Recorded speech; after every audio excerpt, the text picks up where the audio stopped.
వారం విశేషమైన రోజు. రేపు మీ జాతకంలో రాహు కేతువులు నీచ స్థానంలో ఉండి రాహు దోషాలుండి ఏదైనా రాహు గ్రహాలకు సంబంధించిన దోషాలుంటే రేపు ఖచ్చితంగా మీరు ముందుగా ఆంజనేయ స్వామి దేవాలయానికి వెళ్ళండి.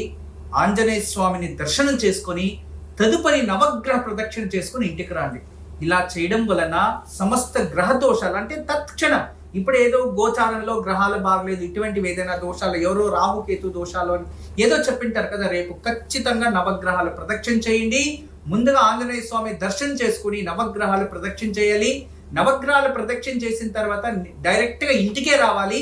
ఇంటికి వచ్చిన తర్వాత దేవాలయంలో ఇచ్చిన ప్రసాదాన్ని ఇంట్లో భుజించాలి.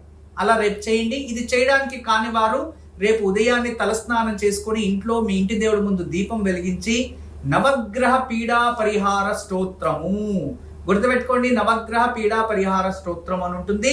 దాన్ని పారాయణ చేసి